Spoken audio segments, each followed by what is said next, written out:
बहनों की लालची भाभी। करिश्मा, रेशमा और मनीषा 3 बहनें हैं। उनका एक भाई भी है, मयंक। मयंक अपनी बहनों को बहुत प्यार करता है, लेकिन मयंक की पत्नी सविता इस मामले में मयंक से बिल्कुल ही अलग है।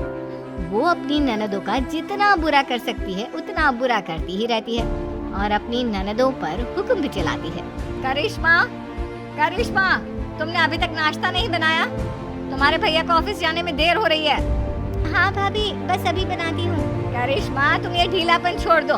कल को पराये घर जाना है। वहाँ अगर तुम इस तरह से काम करोगी तो लोग क्या कहेंगे कि माँ ने और भाभी ने कुछ सिखाया नहीं। और तुम्हारी दोनों बहनें कहाँ हैं? रेशमा मार्केट गई है और मनीषा सो रही है। क्या? सुबह के 8 बज रहे हैं और ये महारानी अभी भी सो रही है? ये कहते हुए सविता अपनी सास दुर्गा देवी के पास जाती है। माँ जी, देख रही हो अपनी बेटियों के तौर तरीके? क्या हुआ बहू? सुबह सुबह क्या कर दिया मेरी बेटियों ने? अरे एक तो अभी अभी उठकर किचन में गई है, दूसरी सुबह सुबह बाहर चली गई और तीसरी अभी तक सो रही है। क्या करूं मैं इन तीनों का? मैं तो परेशान हो गई हूँ। जा जाकर उठा उसे और रेशमा से मैं बात करती हूँ। सविता सीधा मनीषा के कमरे में जाती है और उससे कहती है, महारानी जल्दी उठो, सूरज सर पर आ गया है। भाभी, थोड़ी देर और सोने दो ना। मैं रात को लेट सोई थी। वो क्या है ना, यूनिट टेस्ट चल रहे हैं। शराफत से उठती है या नहीं, या फिर पानी की भरी बाल्टी डालूं तेरे ऊपर? नहीं भाभी, मुझे बिस्तर में नहीं नहाना, उठती हूँ मैं। मनीषा जल्दी से उठकर बाथरूम में चली जाती है। सभी आराम से बैठकर नाश्ता कर रहे होते कि तभी रेशमा बाजार से हाथ में सामान लिए आ जाती है। रेशमा को देखते ही सविता उस पर बरस पड़ती है। लो, आ गई महारानी। ऐसा भी क्या सामान लाना था जो सुबह आंख मलते ही बाजार की तरफ रवाना हो गई? भाभी, कल आप ही तो चीख रही थी कि घर का सारा सामान मुझे ही लाना पड़ता है, घर में किसी को भी किसी काम से कोई लेना देना नहीं है। अब मैं बाजार जाकर सामान ले आई तो आपको इस बात से भी तकलीफ हो रही है? देख रही हो माँ जी, अपनी बेटी की जुबान कैंची से भी तेज चलती है। और मयंक, आप तो कुछ कहेंगे नहीं अपनी लाडली बहन को? रेशमा, अपनी भाभी से ऐसे बात नहीं करते। चलो माफी मांगो। भैया, मैं क्यों माफी मांगू? आप भाभी से बोलिए ना कि हम पर कम हुक्म चलाया करे। हम इस घर की बेटियां हैं और आपकी पत्नी की ननद है, नौकरानी नहीं। लो कर लो बात। इनकी भलाई के लिए कुछ भी बोलो तो इन्हें बुरा लग जाता है। इस घर में यही इज्जत है मेरी। देख लो माँ जी, आपकी बेटी किस लहजे में मुझसे बात कर रही है। सविता वहाँ से चली जाती है। मयंक को बहुत गुस्सा आता है, वो भी वहाँ से चला जाता है। फिर करिश्मा रेशमा को समझाती है, रेशमा, तुम्हें भाभी से माफी मांग लेनी चाहिए थी ना। लेकिन दीदी, मैंने कुछ किया ही नहीं, तो मैं माफी क्यों मांगू? हाँ का रेशमा दीदी, रेशमा दीदी जैसे ही घर में आई भाभी ही उन पर चिल्ला रही थी। हाँ, मैं मानती हूँ कि गलती भाभी की थी। मैं तो इसलिए बोल रही हूँ कि भाभी ने माँ को तो पूरी तरह अपने वश में कर लिया है। वो हमारी बात सुनती ही नहीं। मयंक भैया हमारे लिए हमेशा खड़े रहते हैं, इसलिए उनकी बात का मान तो तुम्हें रखना चाहिए था ना। कोई फायदा नहीं दीदी, कुछ दिनों की बात और है, भाभी उन्हें भी हमारे खिलाफ भड़का देंगी। फिर वो भी माँ की तरह हमारी किसी बात का विश्वास नहीं करेंगे। इसी तरह सविता अपनी तीनों ननदों को किसी न किसी बात पर परेशान करती रहती थी। एक दिन मयंक अपनी तीनों बहनों के लिए गिफ्ट लाया। क्या रेशमा, ये तुम्हारे लिए हार का सेट। रेशमा, तुम्हारे लिए सुंदर सी ड्रेस। और मनीषा, तुम्हें किताबें पसंद है ना, तुम्हारे लिए किताबें लाया हूँ। थैंक यू भैया। थैंक यू भैया। थैंक यू भैया। करिश्मा, तुम्हारा नेकलेस कितना सुंदर है। ये भैया कहाँ से ले आए होंगे? मैंने भैया को 3 दिन पहले फोन पर ये डिजाइन दिखाया था और आज भैया ये ले आए।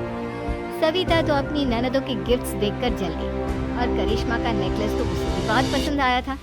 अपनी बहनों के लिए कितना अच्छा नेकलेस लेकर आए हैं, मुझे कभी कोई गिफ्ट नहीं दिया। मैं आज ही ये हार चुरा लूं। रात में सविता करिश्मा का हार चुरा लेती है और इसी तरह उसे अपनी ननदों की जो भी चीज अच्छी लगती वो उसे मांगती नहीं, बल्कि रात के अंधेरे में चुरा लेती। इसी तरह दिन बीतते गए और सविता ने मयंक के दिल में भी उसकी बहनों के लिए नफरत पैदा कर दी। एक दिन मयंक ने करिश्मा और रेशमा के लिए रिश्ता देखा और ये बात उसके घर में सबको बताई। माँ, करिश्मा और रेशमा के लिए बहुत अच्छा रिश्ता आया है, वो लोग कल इन्हें देखने आ रहे हैं। आप और सविता मिलकर सारी तैयारी कर लेना। ये सुनकर करिश्मा और रेशमा खुश हो जाती है, लेकिन सविता सोचती है, अगर इन दोनों बहनों की शादी हो गई तो घर और बाहर का काम कौन करेगा? मनीषा तो एक नंबर की कामचोर है, उससे तो किसी बात की उम्मीद लगाना ही बेकार है। मुझे इस शादी को रोकना होगा। अगले दिन सभी लड़के वालों के स्वागत की तैयारी करने में लगे होते हैं। तभी मयंक अपनी बहनों से आकर कहता है, तैयार हो गई तुम दोनों? देखो दोनों लड़के बहुत अच्छे हैं, मैं कोई कसर नहीं छोड़ना चाहता, इसलिए तुम उनके सामने अच्छे से बिहेव करना और अपनी भाभी से लड़ने मत लग जाना। करिश्मा, तुम वो नेकलेस पहन लो ना जो मैं तुम्हारे लिए लाया था। भैया मैं बहुत देर से वो नेकलेस ढूंढ रही हूँ, लेकिन मुझे मिल ही नहीं रहा। क्या तुमने नेकलेस खो दिया? तुम्हें पता भी है वो कितना महंगा था? तुम कोई काम ढंग से नहीं कर सकती। मयंक गुस्से में वहाँ से चला जाता है। थोड़ी देर बाद लड़के वाले भी आ जाते हैं। वो दोनों बहनों को पसंद कर लेते हैं और रिश्ता पक्का हो जाता है। लेकिन सविता के दिमाग में तो कुछ और ही खिचड़ी पक रही थी। वो पंडित जी के पास करिश्मा की कुंडली लेकर जाती है और उन्हें पैसे देकर करिश्मा की कुंडली बदलवा देती है। जब लड़के वालों के पास करिश्मा की कुंडली जाती है तो वो दुर्गा को फोन करते हैं। बहन जी, हमने करिश्मा की कुंडली अपने पंडित जी को दिखाई थी।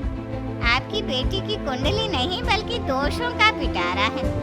देखिए, मैं और मेरे पति इन सब बातों में बहुत विश्वास करते हैं, इसलिए हम आपकी बेटी से अपने बेटे की शादी नहीं करा सकते। इस तरह करिश्मा का रिश्ता टूट जाता है और सभी घर वालों को बहुत दुख होता है। अब कविता सोचती है, चलो करिश्मा का तो रिश्ता टूट गया, अब रेशमा का भी रिश्ता तोड़ना है। क्या करूं? अब सविता आवाज बदलकर किसी अननोन नंबर से रेशमा की होने वाले ससुराल में फोन करती है। हेलो, मैं कौन हूँ कौन नहीं ये आपके लिए जानना जरूरी नहीं। बस इतना सुन लो कि रेशमा का 2 साल से किसी के साथ अफेयर चल रहा है। बस रेशमा का रिश्ता तोड़वाने के लिए सविता का इतना कहना काफी था। अब रेशमा का भी रिश्ता टूट गया। मयंक और दुर्गा देवी ने रेशमा को खूब खरी खोटी सुनाई और उससे बार बार उस लड़के के बारे में पूछने लगे। आप दोनों मुझे क्यों परेशान कर रहे हो? अरे कोई लड़का होगा मेरी लाइफ में तो मैं बताऊंगी ना। जब कोई है ही नहीं तो कहाँ से लाऊं मैं कोई लड़का? तो तेरे होने वाले ससुराल वालों को फोन किसने किया था? माँ, मैं नहीं जानती किसने फोन किया था, मैं सच कह रही हूँ। मैं तो पहले ही कह रही थी इसकी लगाम खींच कर रखो, लेकिन मेरी सुनता ही कौन है। आप चुप रहिए भाभी, ये सब आपका ही किया धरा है। अब तीनों बहनों को विश्वास हो जाता है कि ये सब उनकी भाभी ही कर रही है। तीनों बहनें अपनी भाभी को सबक सिखाने के लिए एक वकील कर लेती हैं और घर में हिस्सा मांगती। देखो भैया, माँ बाप की जायदाद में जितना बेटों का हक होता है उतना ही बेटियों का, इसलिए इस घर के 4 हिस्से होंगे और हमें अपना हिस्सा चाहिए। मैंने तुम्हारे लिए क्या क्या नहीं किया और तुम इस घर में हिस्सा मांग रही हो?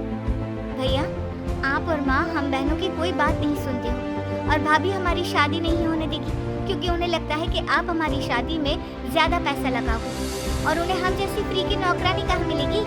तो हम भाभी के साथ तो रह नहीं सकते, हम बहनों को अपना हिस्सा चाहिए। अरे तुम्हें शर्म आनी चाहिए अपनी भाभी पर ऐसा इल्जाम लगाते हुए। वो तुम्हारे बारे में कितना सोचती है। हाँ माँ, भाभी हमारे बारे में बहुत सोचती है। दिन रात बस यही सोचती रहती है कि किस तरह से अपनी तीनों ननदों को परेशान करूं और कभी मुझे पढ़ने भी नहीं देती। दोनों बहनों का रिश्ता भी तो इन्होंने ही तोड़वाया है और रात में हमारे कमरे में आकर हमारी चीजें भी चुराती हैं। इसी तरह सविता की तीनों ननदें अपनी बात पर अड़ी रही। अब कोर्ट में तारीख भी शुरू हो गई। जब सविता को लगा कि उसकी तीनों ननद इतनी आसानी से नहीं मानने वाली, तो उसने अपने पति और सास को सारी सच्चाई बता दी और अपनी तीनों ननद से माफी मांगी। मयंक और दुर्गा को भी अपनी गलती का एहसास हो गया। अब सविता खुद करिश्मा और रेशमा के लिए अच्छा रिश्ता ढूंढती है और उनकी शादी करवाती है।